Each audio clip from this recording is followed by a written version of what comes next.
I think you brought in this interesting aspect of the managerial skills that needs to be in place in your self-care on your personal self. But what do you think when it comes to work? New mothers are a subject which has been intensively taken up by most corporates to ensure how the new mothers come back to work normally and how they grow in their career. And a lot of good organizations are doing a lot of things for that.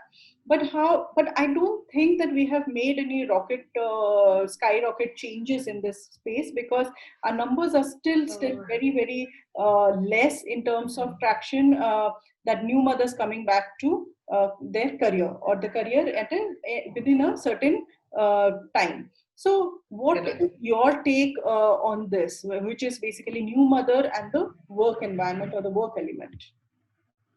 Um, okay, so this is again. I think anything to do with new mothers, it's not an easy talk.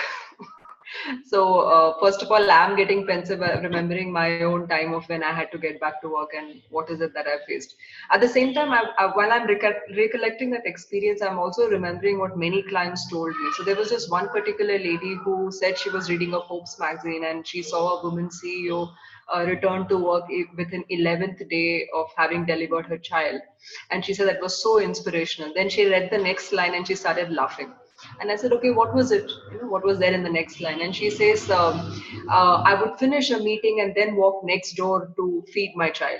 And she said, I burst out laughing because if I had that kind of a luxury, that I had a nursery right there in my office, I would have probably returned 11th hour.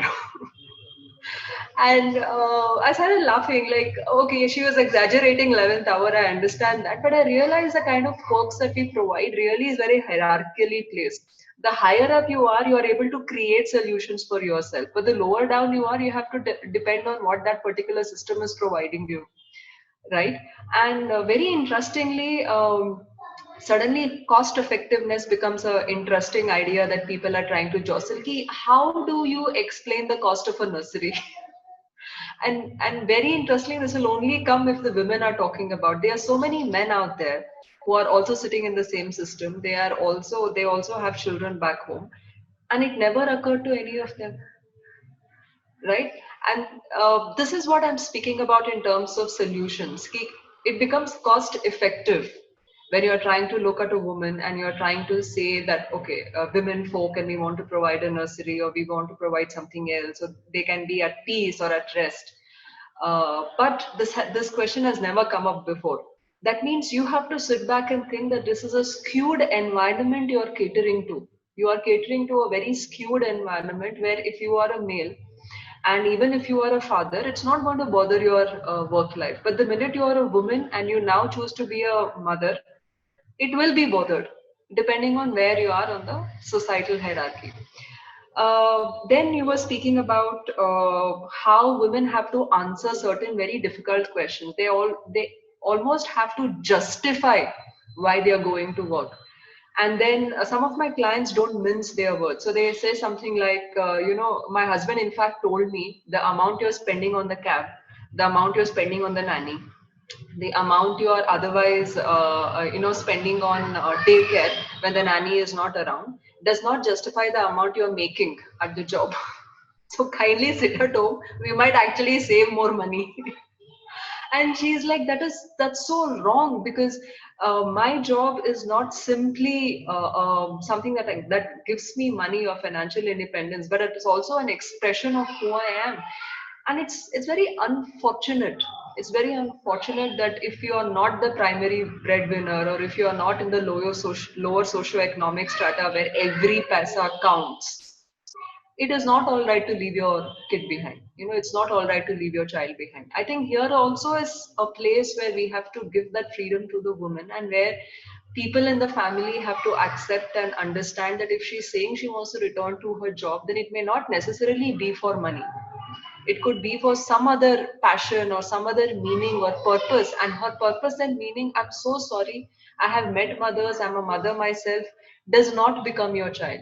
And I'm really glad that it should never be your child. Your child cannot become your purpose and meaning of life. They can be an important part of the meaning and purpose of your life, but they can't be the whole of it. And I'm hoping nobody should carry that burden. No one should carry that burden that they are the purpose and meaning of your life. You have to give that space to them. So if you're doing that, then you can't look at a woman who wants to return to work as a selfish step. Oh, your ambition now suddenly becomes a very selfish streak of yourself. Until a few months back or a year back, I was a professional you highly regarded. Now suddenly I'm a selfish woman because I chose to return to the same job. I think these are questions that we have to allow women to come up with their answers. And if those answers are different from the conservative setup, we have to still respect them. We need to respect them कि हाँ अभी ये ऐसी है तो हम क्या करें इसके बारे में? What can we do about it? Right? And the last thing that you're talking about is this motherhood guilt, correct? Very interestingly, I've ever heard of fatherhood guilt. Have you? ऐसा नहीं कि उनमें नहीं है. They have father's guilt. Most often, father's guilt comes from not being able to be the resource provider. If they are not able to provide for everything that they thought they would want to provide with their family, it's a very relative idea. So then the fatherhood guilt comes in. But the motherhood guilt doesn't even go till the paycheck. Even if you are combing your hair and if your child is crying, motherhood guilt kicks in. Right? If you're gymming or if you're exercising and then your child is crying and you get a call कि देखो now your child is crying, you just left and he started crying, you're like oh अभी मैं to go to work also I'm leaving my child, now going to the gym also I'm leaving my child, I'm so selfish. So you stop.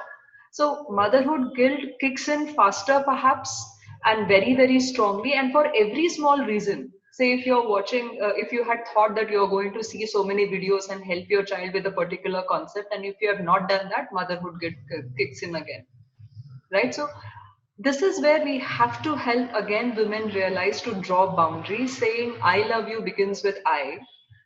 And if you don't feel good about yourself in different spaces, your ability to allow and facilitate a good memory and a good life for the other person at the end of the you will be that much more compromised.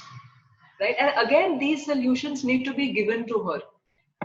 Or rather, you need to give her a buffet of choice.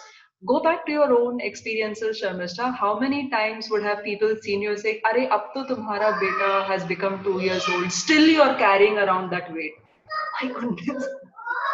Now, how should it make a damn difference to anyone what weight you are carrying, right? It's up to you. I can go Isn't on it? and on with my stories, but Huh. but I think one of the important aspect element that you're also bringing in here is in a lot of very very educated. I was talking to a friend of mine who is a scientist in one of the very well-known universities in US, and she was saying that, and she comes from a very prestigious college in India, and she was saying that most of her, so, that college is something, this is like a dream come true for many Indians. Probably there are like 30 seats for a chemistry honors or a physics honors, and people die to be in that, in those league of 30. And many of her classmates who are equally have the same traction of being going through all the elite colleges in the world and ending up being a scientist, had to give up the moment in US they became mother. So it's not a reality only in our society in India, and it is also when people go out, because the whole hiccup there was that their American counterpart were able to in 15 days join back work, leaving their child in a creche. And in our Indian ethos we cannot do that.